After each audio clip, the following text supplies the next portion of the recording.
उसको।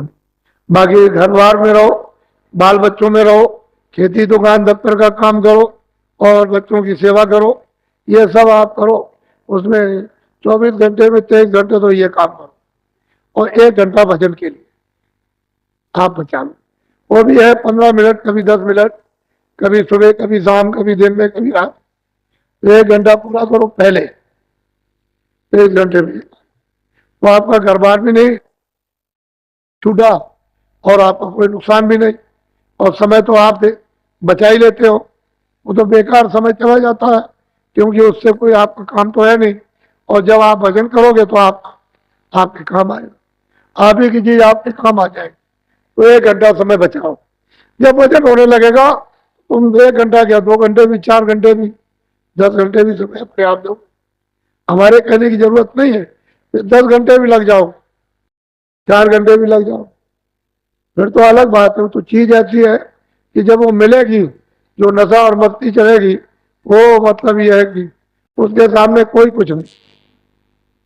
वो तो है, लेकिन 1 घंटा समय बचाओ, 24 घंटे बस, और कोई बंधन तो है नहीं। हम तो किसी को साधु बनाते नहीं, ना अभी तक किसी को बनाया।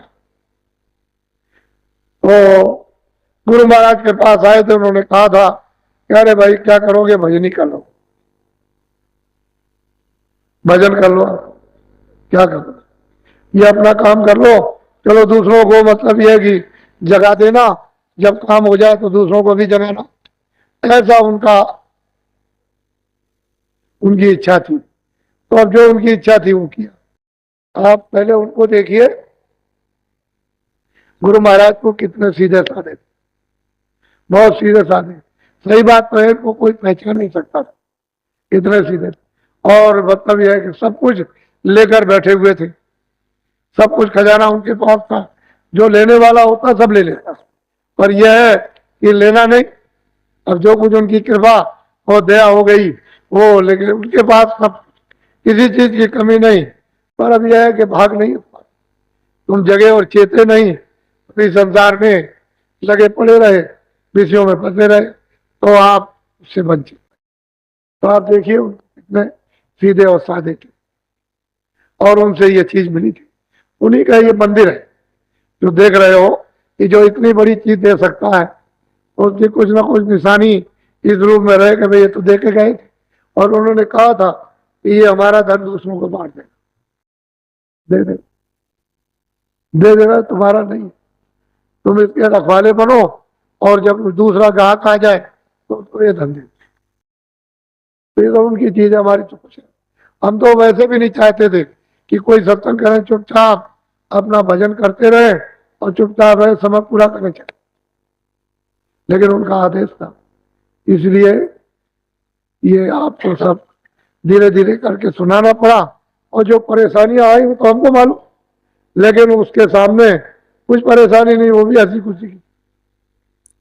आपके साथ इतनी परेशानी महापुरुषों को उठानी पड़ी, तब इन जीवात्माओं का काम हुआ, ये काम नहीं होता है। तो आप नामदान ले लीजिए। आप पहले जो भगवान का नाम बोलेंगे, सब लोग एक साथ एक आवाज में मुंह से अपनी अपनी आवाज को बाहर निकालना, ताकि ये सुनने को मिले कि आप नाम का शुद्ध उच्चारण कर रहे हैं। ऐसा नहीं कि आप अशुद्ध बोलने लगो, शुद्ध उच्चारण, सीधा उच्चारण करो, अशुद्ध उच्चारण उल्टा मत करो, सीधा बोलो हमेशा। वो क्योंकि सीधा ही वो पकाया हुआ है, उल्टा नहीं पकाया। उल्टा पकाया होता तो उल्टा बोलते, लेकिन सीधा पकाया तो सीधा बोल। जब सीधा बोलोगे तो आपके लाभ, और आपने उल्टा उच्चारण कर दिया तो आपके लिए नुकसान। तो शुद्ध बोलना, सीधा और साफ बोलना। जो नाम बोलता जाऊंगा आप बोलते जाना, जब मैं चुप हो जाऊंगा तो आप